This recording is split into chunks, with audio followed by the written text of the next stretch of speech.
Hey, everybody. We encourage you to call with any questions or comments for our guest during the show.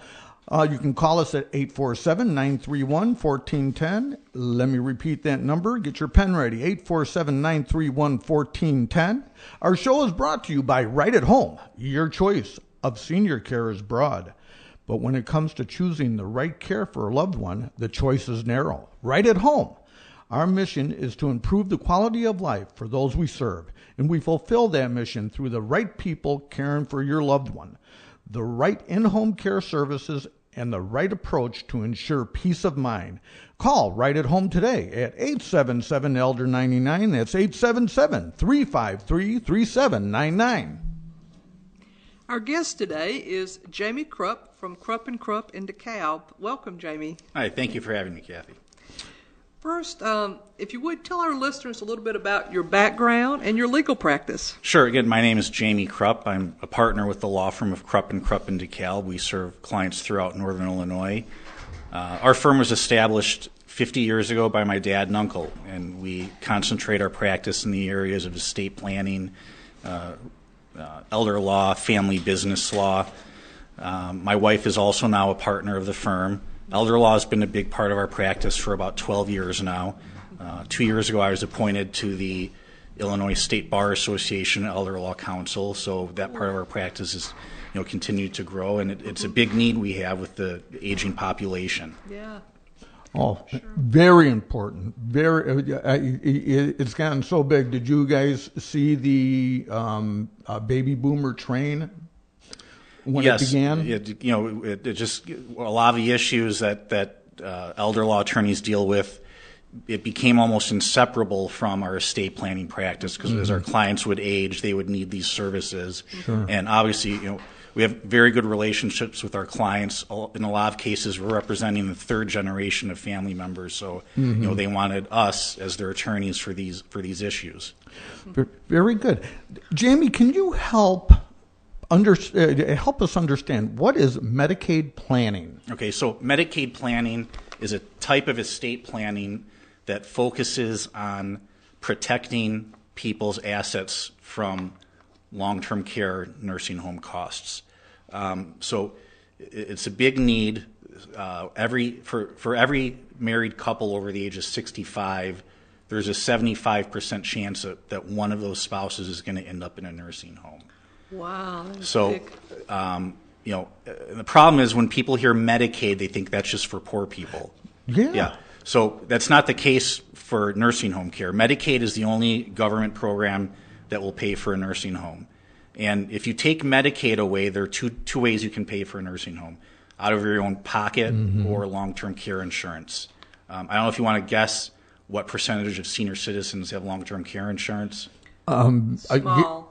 Yeah, 10%. Oh, 10%. Okay. Premiums are expensive, and the underwriting is difficult to qualify for it. So now we're left with 90% of senior citizens now, the ones that don't have long-term care insurance. And can they afford to pay for a nursing home? The answer is usually no, if you look at the numbers. In the Chicago area, in the suburbs where we are, you're looking at about an average cost of $90,000 per year for a nursing home. Minimum, average cost, right? Average cost, and that's for semi-private room. So, then you look at someone with Alzheimer's or dementia, Parkinson's. It's probable they might be in the nursing home for 4 or 5 years. So 4 years in a nursing home times $90,000, it's $360,000. Have people don't have that money.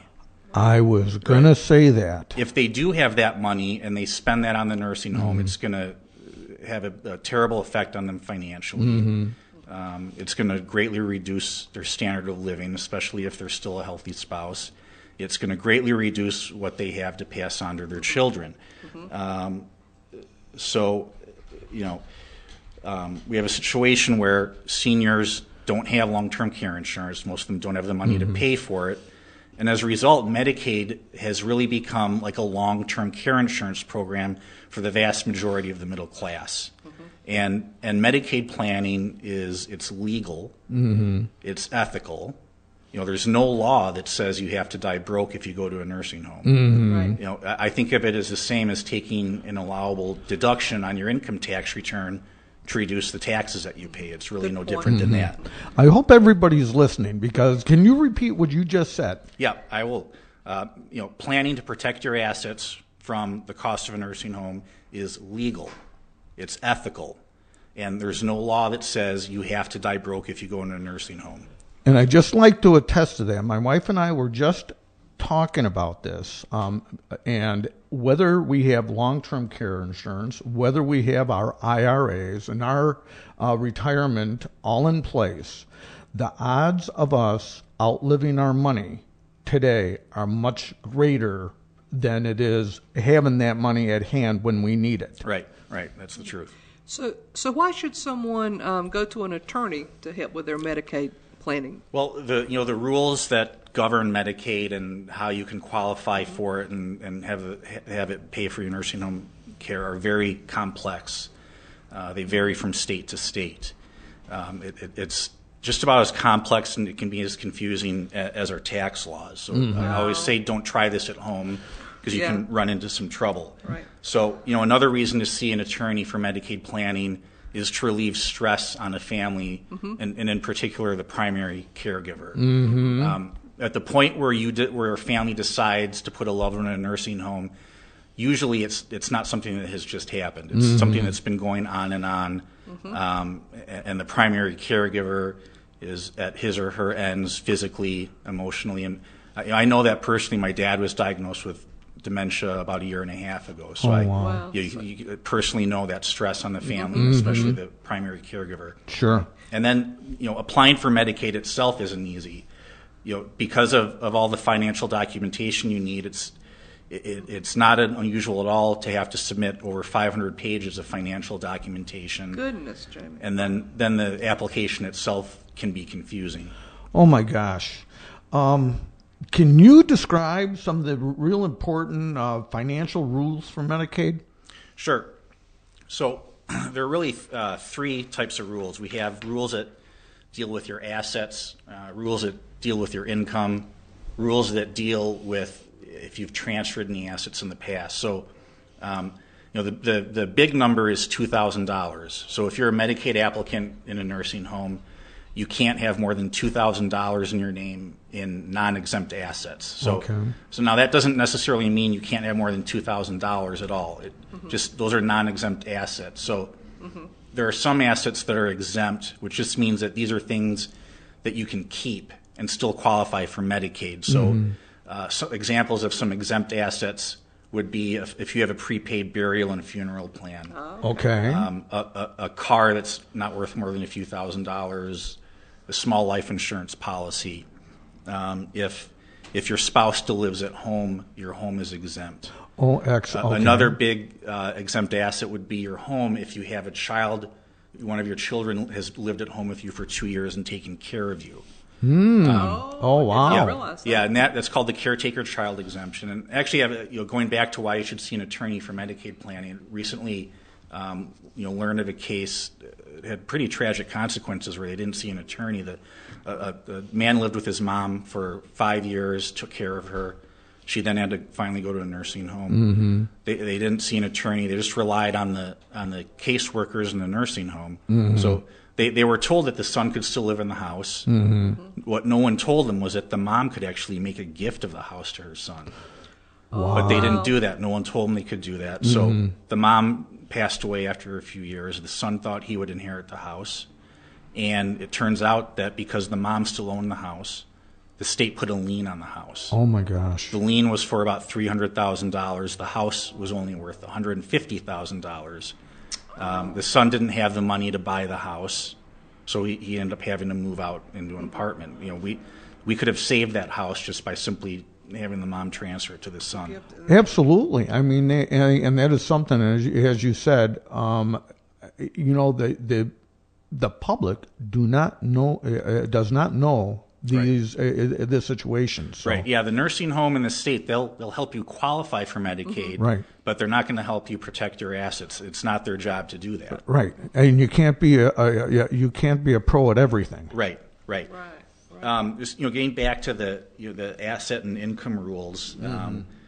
For the income rules, then it's pretty simple. Your income can't be more than the private pay rate at the nursing home, and then you get to keep $30 a month, and that's it. Everything else goes to the nursing home. 30 a month. 30 a month. If you have a spouse who still lives at home, the spouse can keep the first approximately $2,700 a month of income, and then everything else goes to the nursing home. So, again, if you have a married couple, they're used to living off income of $6,000 a month. A spouse goes into the nursing home.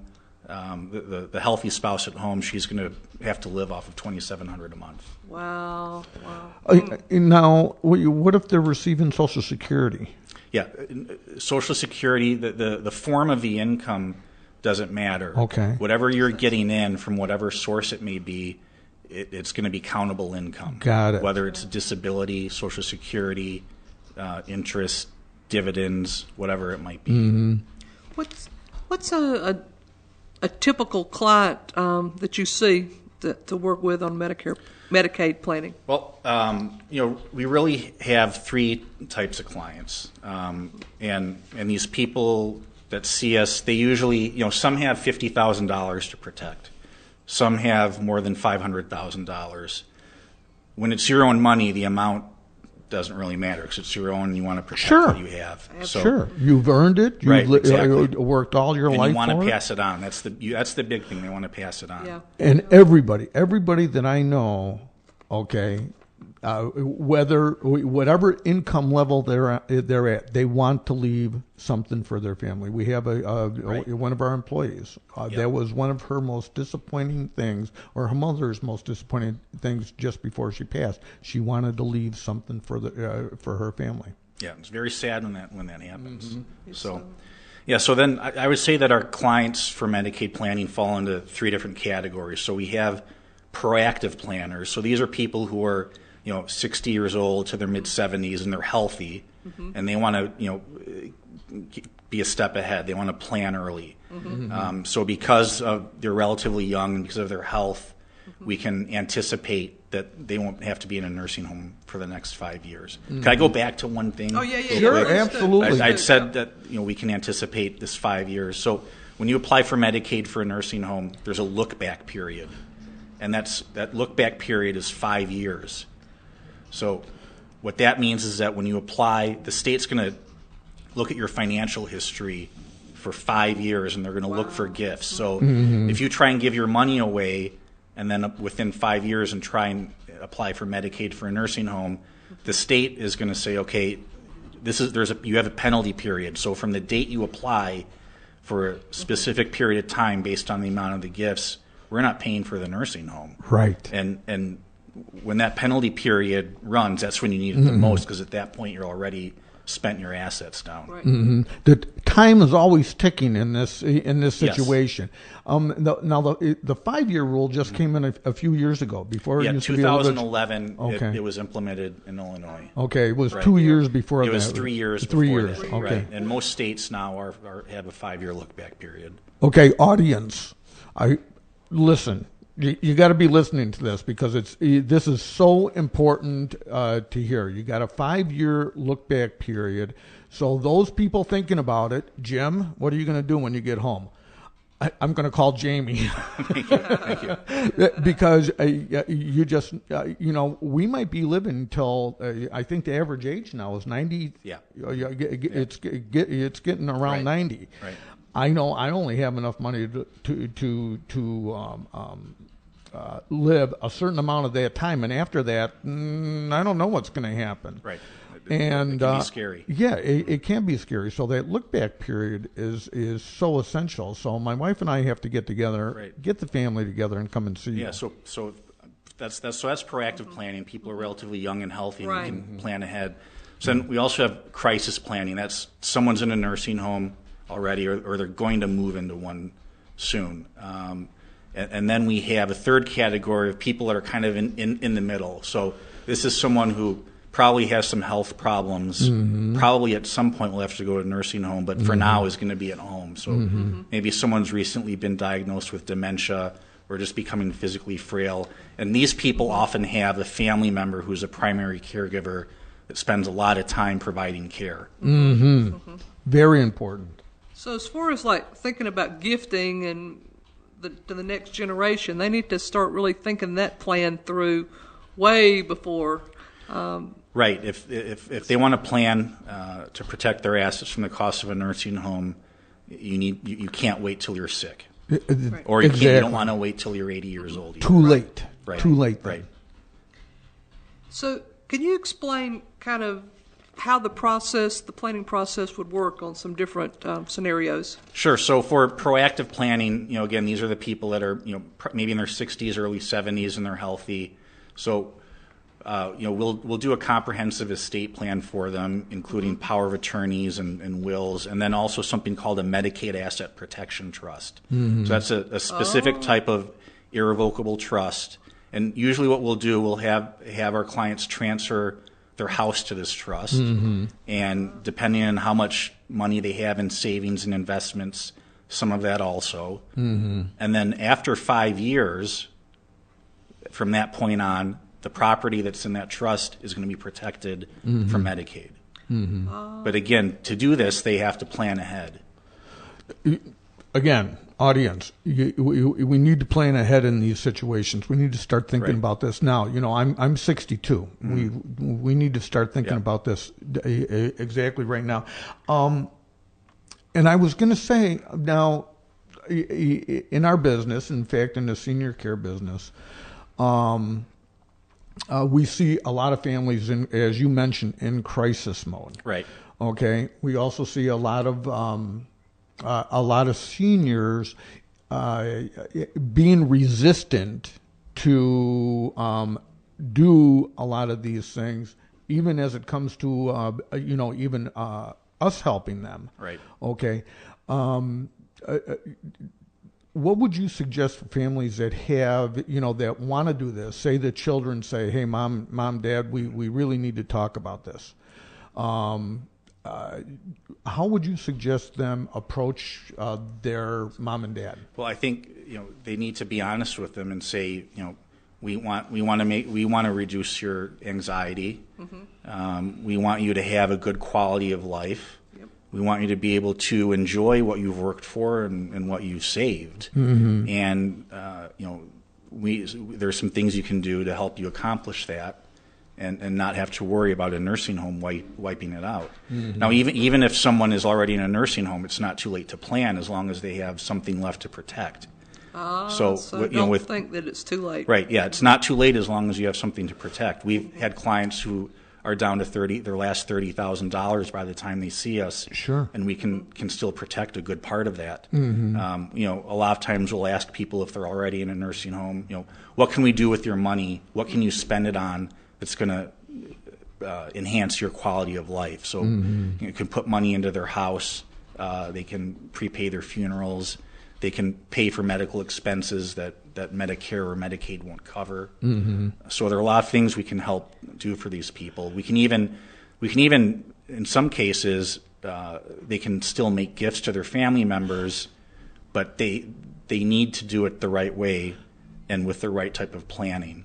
We're able to accomplish that, but it is a very specific process that you have to follow if you still want to be able to qualify.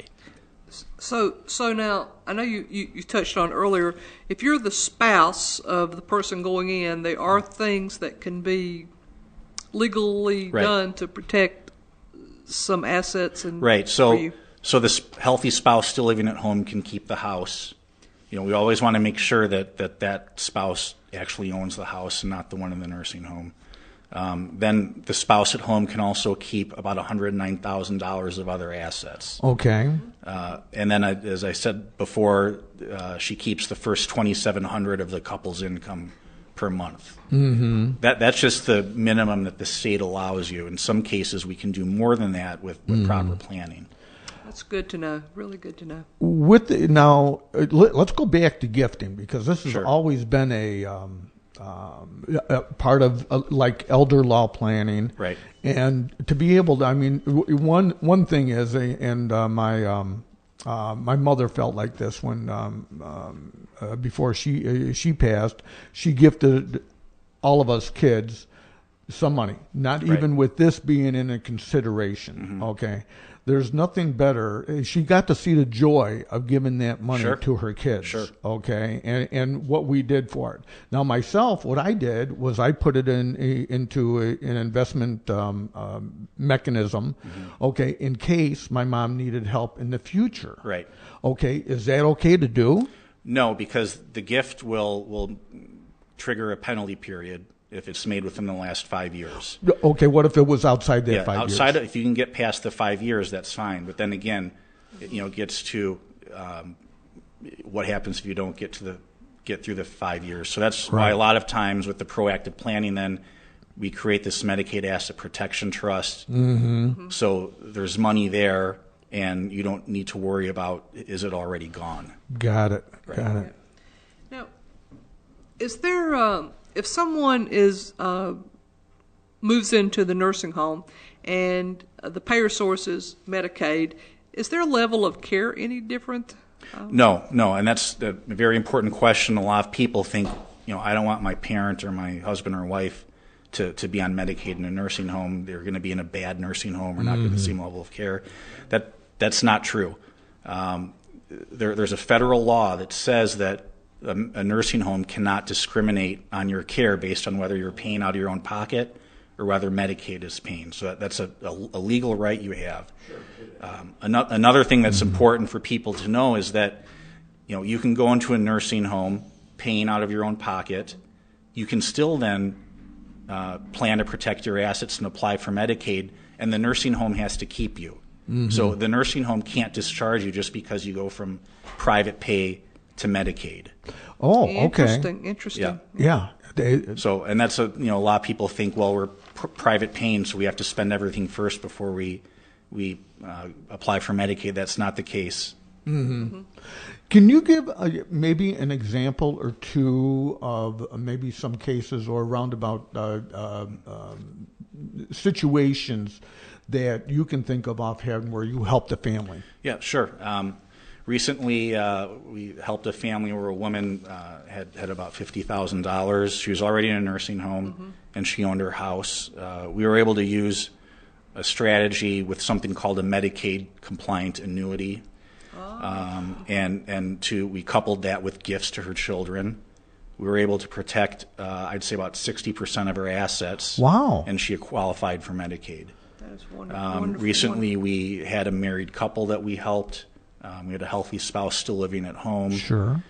We were able to convert some of their assets into a stream of income for the wife who was still living at home to help raise her standard of living. So, yeah, there are a lot of things we can do if people come to us before they apply for Medicaid. That's it. And again, audience, 5-year rule. Yeah, if you're thinking about it, don't wait for 5 years to pick up the phone today. But even if you're already sick, or your mom or dad is, or even if they're already in a nursing home, it's not too late to plan. We can still protect your assets and preserve your parents or your loved one's quality of life. Now, if someone were to call you, is there a consultation?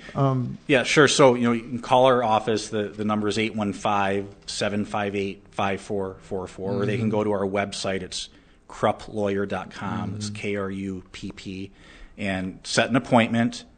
So before the appointment, we'll send you a client questionnaire so we can get some information about your family, a snapshot of your financial picture. Then we'll review that, and we'll meet with you for maybe 30, 45 minutes. We'll give you some recommendations on what we think you should do. You can decide to hire us to do that. If you don't want to hire us, that's fine. There's no charge for that consultation. So there's no obligation just to meet with us. Excellent. And you consult with clients all over northern Illinois. All over northern Illinois. We can talk on the phone. You can come to the office. If you can't get to the office, we can go meet with you. We're happy to do that. Oh, and with technology today, you just Skype. Exactly. Yeah. Right. That's right. That's right. Yeah. So that's fantastic. And so some family members that maybe don't live locally can join in on the Sure, they can call us, and we represent a lot of people in other part, that aren't in DeKalb, that are in Chicago or Rockford or in the suburbs, and it's just a matter of talking to them, figuring out what the situation is, and making recommendations, and then really a big part of it is helping them follow through with it. I call it dragging people across the finish line. Oh boy, you can have the best plan, but if it's not implemented in the right way and within the right time, then it's not going to matter that you just have a good plan. We often talk about having a team together. Right. Okay, as mom and dad are aging. Right. Okay. And I can see by what we're talking about today, you are an absolute critical part of that team.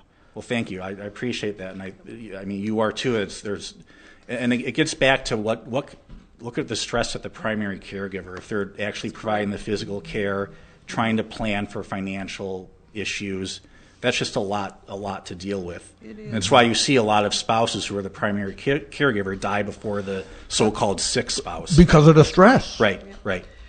Well, time has gotten away from us again, Okay. but would you please share your contact information one more Sure. time, Jamie? Sure. Our phone number is 815-758-5444, and our website is krupplawyer.com. That's KRUPP, krupplawyer.com.